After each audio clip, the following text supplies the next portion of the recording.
Alrighty, okay. Hello everybody. Since we all got stuck in our homes due to the quarantine these days, I got this board that I decided to make a video and upload it on my YouTube channel. There you go. Today I'm going to speak about my trip to Argentina. Like, obviously, what did you expect from today? I wanted to talk about the whole trip. What was the plan? Where did I go first? Where did I go next? Whether or not I liked it there. I'll try to cover everything in this one single video so that I don't have to talk about it anymore. Let's get started. First day Day one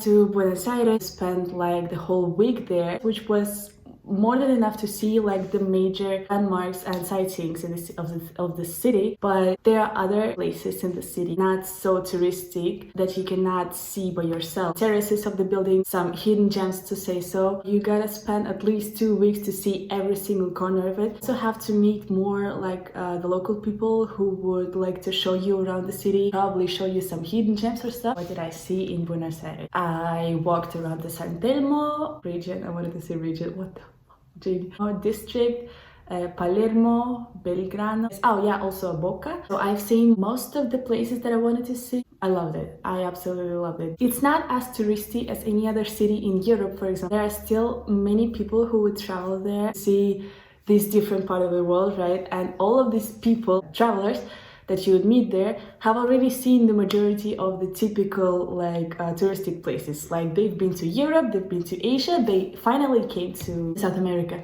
On the first day when I came to Buenos Aires, once I arrived to the hostel that I was staying in, on the check-in desk I met that guy, a Russian traveler from Moscow, I think. He spent more than 10 months traveling around the world, and he told me everything, and I was like, wow, this is like, we decided to go for a walk, and we've been walking for the whole day. He told me something about the city because he's already spent some days in Buenos Aires before I came there. The next day he left, he went to Rosario, I think, and so I decided to meet up with some locals from couchsurfing. I put the dates of my trip 2 days before I went to Buenos Aires. I was shocked. More than 50 people texted me. Some of them offered to show me around, some of them offered to go for a drink or for coffee, some of them offered a place to stay. So everybody was like super friendly and super curious. The thing is that I only stayed there for 6 days, and I could not, even if I wanted, I could not meet everybody. So I had to like choose between not really, okay, that sounds very well. I texted some of them on the second day, and one responded to me like immediately, so we decided to meet up, and we became cool friends, and we spent the whole time together. We got along very well. He showed me around the city. He taught me to cook empanadas. We went out on the weekend. So basically that was one of the coolest experiences because like you don't always get along with all the people that you meet, but this time I was lucky. On Saturday, my dear friend already left, and I was spending the time alone. I was walking around the city. I already got confident to walk around the city because on the very first day, when I just arrived, I was afraid to go alone. Like the first impression that I got of Buenos Aires, that this city is kind of dangerous. There are places that I would not like to go to. How do I say that? Stuck to the guy that I met on the first day, and also stuck to the guy that I met on the second day. I did not want to go without them due to the talk with my mom a few days before I left. She gave me that impression that you're gonna get robbed, you're gonna get raped, and whatever, somebody will kill you. What are you like? Are you crazy to go there alone? On the last day I decided to go for a walk alone because I really felt a little bit more confident. So I walked around and went for some shopping, and in the evening I went to a tango show, which was amazing. It's supposedly one of the best tango shows in Buenos Aires, but I'm not sure of that, of course, because I haven't seen any others, so I cannot tell. The first week of my trip was dedicated to getting to know the culture, getting to know the rhythm of the big city, and seeing like the cultural life of the country. But the second week of my trip was all this dedicated to hiking, to nature. On Sunday I went to El Calafate, which is in the south of Argentina. It's located in the province of Santa Cruz in Patagonia. From El Calafate I took a transfer to go to the little town called El Chaltén, from which you can go to different trekkings and hikings around El Parque Nacional Los Glaciares, the national park, the glaciers.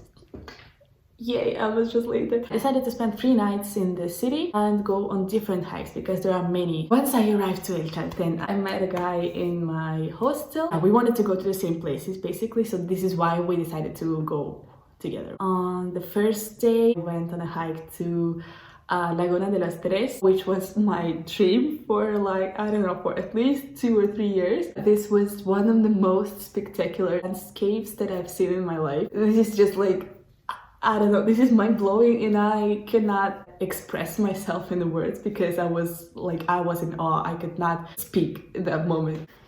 Time for some mate?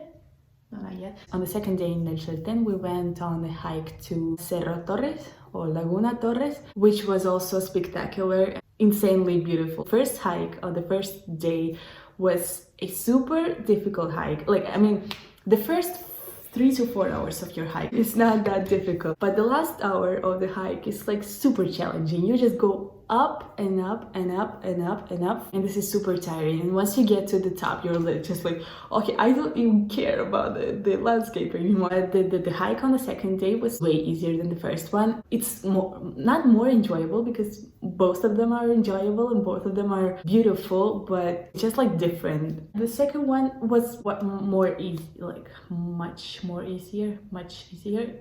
So I spent 2 days hiking and trekking and walking around the city because like the city is like this big. Then I came back to El Calafate where I spent only 2 nights. The first day I just spent walking around the city. I booked a trip to the glacier Perito Moreno the next day. I went on the tour. We went to the glacier by a boat first, then we went to walk around the tiny park. Gave us 2 hours to get a lunch and to walk around the park, so that was basically enough. That was insanely beautiful.